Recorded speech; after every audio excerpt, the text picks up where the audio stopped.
अहो, लहान मुलांचं काय सांगताय? मोठी माणसं सुद्धा डाळी, कडधान्य किंवा धान्यांपासून केलेले पदार्थ खायला मागत नाही. मग अशा वेळेस एकच पर्याय, घरामध्ये करून ठेवा हा मल्टीग्रेन चपातीसाठी आटा. स्कूल टिफिन सिरीजमध्ये मी सगळ्यांचं मनापासून खूप खूप खूप स्वागत करते. डबा शाळेचा असो किंवा ऑफिसचा, चपाती म्हटलं की डब्यासाठी लागणारच. जर तुमची लहान मुलं, मोठी मंडळी डाळी, कडधान्य वगैरे खायला मागत नसेल, तसं हे मल्टीग्रेन आटा पीठ तुम्ही नक्की करून ठेवा, कारण रोजच्या रोज चपाती घरामध्ये बनवली जाते. आता ही सगळी पौष्टिक जिन्नस न कळत आपसूक रोजच्या रोज त्यांच्या पोटात जातील. असं आपण अगदी हायजेनिक पद्धतीत स्वस्तात मस्त मल्टीग्रेन आटा किंवा मिक्स चपातीसाठी पीठ कसं घरामध्ये तयार करायचं, अगदी परफेक्ट रेसिपी मी तुमच्यासोबत शेअर करणार आहे. अगदी महिनाभरासाठी, 15 दिवसासाठी तुम्ही असं हे पीठ घरामध्ये तयार करून ठेवू शकता. रेसिपी नेहमीप्रमाणे भरपूर टिप्ससह तुमच्यासोबत मी शेअर केलेली आहे, म्हणून ती अगदी शेवटपर्यंत नक्की पहा. चला तर मग वेळ न घालवता रेसिपीला सुरुवात करूया. 1 किलो गहू आणि बाकीची डाळी, धान्य, जिन्नस घेऊन आज आपण हे पीठ तयार करणार आहोत. म्हणजे साधारणतः 1.5 किलो प्रमाणात हे पीठ तयार होऊ शकतं. आता तुम्हाला सुरुवातीला थोडंच पीठ करून ठेवायचंय, घरामध्ये कसं वाटतंय बघायचंय आणि नंतर तुम्ही जास्त प्रमाणात करून ठेवलं तरी सुद्धा चालू शकेल, म्हणजे तुम्हाला थोडासा अंदाज सुद्धा येईल. इथे आपण 1 किलो प्रमाणात लोकवाण गहू घेतलेले आहेत. तुम्ही शरबती, लोकवाण कोणतेही गहू तुम्ही तुमच्या आवडीनुसार वापरू शकता. आता आपल्या या गावामध्ये तुम्हाला थोडे सोयाबीन सुद्धा दिसत असतील. आता जेव्हा मी बाजारातून गहू घेऊन येते ना, त्याच वेळेस मी चांगलं ऊन दाखवून त्यामध्ये सोयाबीन मिक्स करून ठेवत असते, म्हणजे आयत्या वेळेस पटकन आपल्याला दळायला मिळतं. 1 किलो गहू असेल, त्याला बाकीची जिन्नस, घरातला नाश्त्याचा चमचा असतो ना, त्या चमचाने आपण मोजून घेणार आहोत. म्हणजे तुम्ही जास्त प्रमाणात जर हे पीठ करत असाल तर 1 किलोला एका चमचाप्रमाणे आपण जिन्नस घेतलेले आहेत, त्यानुसार तुम्ही चमचे वाढवू शकता. 1 किलो गहू असतील तर घरातला कोणताही नाश्त्याचा चमचा तुम्ही सेट करून ठेवा आणि घेतलेली बाकी सगळी जिन्नस याच चमचाने तुम्हाला मोजून घ्यायचं आहे. इथे आपण बरोबर 2 चमचे रोजच्या वापरातला तांदूळ घेतलेला आहे. 1 चमचा आपण इथे ज्वारी घेतलेली आहे. 1 चमचा आपण इथे नाचणी घेतलेली आहे. नाचणी आपण इथे गावरान घेतलेली आहे, तुम्ही साधी घेतली तरी सुद्धा चालू शकेल. 1 चमचा आपण इथे बाजरी घेतलेली आहे. आता यापैकी एखाद 2 धान्य तुमच्याकडे नसेल तर तुम्ही नाही घातलं तरी सुद्धा चालू शकेल. 1 चमचा आपण इथे सोयाबीन घातलेला आहे. आता गव्हामध्ये आपलं सोयाबीन ऑलरेडी होतं, म्हणून 1च चमचा घातलेला आहे. तुम्ही घातलं नसेल तर 2 ते 3 चमचे तुम्ही इथे वापरू शकता. 1 चमचा आपण इथे चणा डाळ घेतलेली आहे. सोबतच 1 चमचाभर आपण इथे तुरीची डाळ घेतलेली आहे आणि 1 चमचाभर आपण इथे मुगाची डाळ घेतलेली आहे. सारख्याच चमचाने 1 चमचा आपण इथे मसूरची डाळ घेतलेली आहे. तुमच्याकडे अख्खा मसूर असेल तो सुद्धा तुम्ही इथे वापरू शकता. 1 चमचाभर आपण इथे उडीद डाळ घेतलेली आहे. आता इतक्या सगळ्या डाळी आणि हे धान्य आपण 1 किलो गव्हासाठी वापरलेलं आहे. इथे तुम्ही तुमच्या आवडीनुसार चणे असतील, वाटाणे असतील किंवा मल्टीग्रेन कडधान्य असतील ते सुद्धा थोडे थोडे वापरले, अर्धा चमचा तरी सुद्धा चालू शकेल. आपण फक्त गहू, सोयाबीन आणि धान्य, जिन्नस घालून हे तयार करणार आहोत. आता हे स्वच्छ करणं सुद्धा गरजेचं आहे, कारण डाळींवर थोडीशी फवारणी वगैरे केली जाते, म्हणून स्वच्छ करून घेणं तितकंच गरजेचं आहे. त्यासाठी कॉटनचं आपण इथे कापड घेतलेलं आहे. आता सध्या पावसाळ्याचे दिवस सुरू असल्यामुळे अजिबात हे ओलं वगैरे करून ठेवण्याची गरज लागत नाही.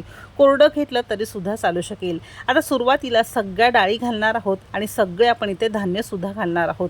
कडधान्य थोडी थोडी घेत असाल ते सुद्धा याच वेळेस तुम्हाला यामध्ये वापरायचं आहे. आता ही सगळे डाळी थोड्याशा हेवी किंवा थोड्याशा जड आहेत पचायला, त्यासाठी अर्धा चमचा आपण इथे ओवा घेतलेला आहे. ओवा घातल्यामुळे चपाती पचायला हलकी जाते किंवा आपल्याला पोट जड झाल्यासारखं वाटत नाही, म्हणून अर्धा चमचा ओवा घालणं गरजेचं आहे. याची आपल्याला पुरसुंडी बांधायची आहे आणि हाताने छान चोळून चोळून हे धान्य आणि डाळी आपल्याला स्वच्छ करून घ्यायचं आहे. आता तुमच्यापैकी बरेच जण म्हणतील जर हे धुवून सुकून घेतलं तर अजिबात तसं करायचं नाही, कारण चपातीसाठी असं हे आपण धुवून वगैरे वापरलं जात नाही. त्याने चपाती लाटताना तुटू शकते किंवा चपाती तुमची कडक होऊ शकते. म्हणून सगळ्यात बेस्ट असं हे कॉटनच्या कापडाने आपण मस्त चोळून चोळून स्वच्छ करून घेणं अगदीच बेस्ट राहील. तर असं हे साधारणतः 1-2 मिनटं असं हे छान चोळून चोळून घेतलेलं आहे. म्हणजे या डाळीला, धान्यांना लागलेल्या पेस्टिसाइड्स किंवा पावडर वगैरे असे सगळी अशी स्वच्छ होते आणि अगदी हायजेनिक पद्धतीत तुम्ही हे पीठ घरामध्ये तयार करू शकता. स्वच्छ झालेलं आहे आणि एका सेपरेट भांड्यामध्ये आपण हे काढून घेतलेलं आहे. सारख्याच कॉटनच्या कापडामध्ये थोडे थोडे गहू घालून सुद्धा आपण असं हे छान चोळून चोळून स्वच्छ करून घेणार आहोत.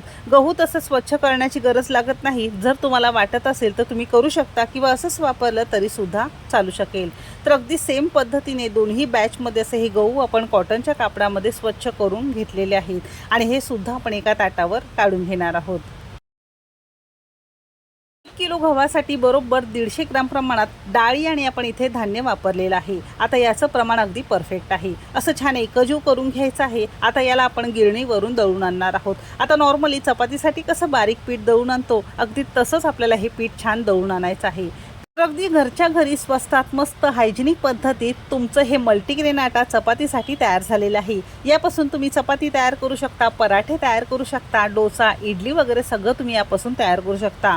पुढे याचे व्हिडिओ मी तुमच्यासोबत शेअर करणार आहे। आता हे पीठ तुम्ही बघू शकता, असं हे छान बारीक आपण गव्हाच्या पिठाप्रमाणे दळून आणलेलं आहे। मात्र गव्हाचं पीठ थोडंसं पांढरं असतं, हे पीठ थोडंसं चॉकलेटी किंवा थोडंसं काळपट रंगावर आपल्याला उपलब्ध असतं। विकत सुद्धा मिळतं, थोडंसं महाग असतं। आता त्यामध्ये काय घातलेलं असतं आपल्याला माहिती नसतं, पण घरामध्ये आपण स्वतःच्या हाताने तयार केल्यामुळे हे पीठ आपल्याला माहिती असतं हे पीठ खूप जास्त पौष्टिक आहे। आता यापासून चपाती कशी तयार करायची ते बघणार आहोत। असं हे पीठ तयार करून तुम्ही अगदी 15 दिवस स्टोर करून ठेवू शकता। जास्त दिवस करून ठेवू नका, कारण यामध्ये आपण डाळी किंवा धान्य वापरलेलं आहे। लागेल तसं थोडंच पीठ आपण करून घेणार आहोत। आता साधारणतः एक 5-6 पळी आपण हे पीठ काढून घेतलेलं आहे। एक 7 ते 8 चपात्या यापासून तयार होतात। चवीपुरतं मीठ घातलेलं आहे। आता मल्टीग्रेन आटा तयार करताना यामध्ये आपण धान्य किंवा डाळी वापरलेला आहे। तुम्ही कडधान्य जरी वापरत असाल तर चपाती थोडीशी कडक होऊ शकते। त्यासाठी काय करायचे, 2 चमचे साधं तेल आपण यामध्ये घातलेलं आहे। गरम वगैरे करून घेण्याची काहीच गरज लागत नाही। तेल थोडंसं घातल्यामुळे चपाती तुमची मस्त मऊसूत तयार होते अगदी दिवसभरासाठी। पीठ मळण्यासाठी थोडं पाणी घालायचं आहे आणि खूप जास्त घट्ट नको किंवा खूप जास्त सैलसर नको, सेमी घट्ट पिठाचा गोळा आपल्याला मळून घ्यायचा आहे। आता पाणी घालत असताना लागेल तसंच थोडंच पाणी घालायचं आहे आणि छान जोर लावत हे पीठ आपण असं हे छान मऊसूत मळून घेतलेलं आहे। पीठ मळताना शक्यतो असं हे दोन्ही हाताचा उपयोग करा, म्हणजे पीठ थोडं जास्त जोर लावल्यामुळे मस्त मऊसूत छान मळलं जाईल। चपाती जर तुम्हाला अगदी दिवसभर मऊ राहण्यासाठी एक खास टिप देऊ इच्छिते। पीठ सुरुवातीलाच तुम्हाला छान मळून घ्यायचे, कारण पीठ भिजल्यानंतर अजिबात मळायचं नाही, कारण त्यामध्ये हवा भरलेली असते, जाळी आलेली असते। जास्त मळून घेतल्यामुळे चपाती तुमची कडक होऊ शकते। ही खूप खास टिप आहे, लक्षात असावी। पीठ संपूर्ण मळून झाल्यानंतर पुन्हा चमचाभर तेल घालून छान मळून घेतलेलं आहे। असं हे छान गुळगुळीत आणि छान तुमचं पीठ मळून झालेलं आहे। आता पिठाचा गोळा संपूर्ण मळून झाल्यानंतर या पद्धतीने तुम्हाला हे करून ठेवायचे, कारण खालच्या पिठाच्या बाजूला असं हे थोडंसं खुलगट असल्यामुळे यामध्ये हवा भरली जाते आणि पीठ तुमचं लवकर भिजलं जातं। या पद्धतीने तुम्ही एकदा नक्की करून पहा, कारण पीठ भिजायला फार जास्त वेळ लागत नाही। पीठ भिजून साधारणतः एक 7 ते 8 मिनिटं झालेली आहेत। मस्त फुललेलं आहे, याला छान जाळी सुटलेली आहे। बघू शकता असं हे होल केलेलं तिथे सुद्धा पीठ मस्त भरलेलं आहे। याचा अर्थ तुमचं पीठ छान फुलून तयार झालेलं आहे। असं हे पीठ भिजत ठेवणं खूप जास्त गरजेचं आहे, पण एका तासापेक्षा जास्त पीठ भिजत ठेवायचं नाही। एक साधारणतः एक 10-15 मिनिटं तुम्ही पीठ भिजत ठेवलं तरी सुद्धा चालू शकेल।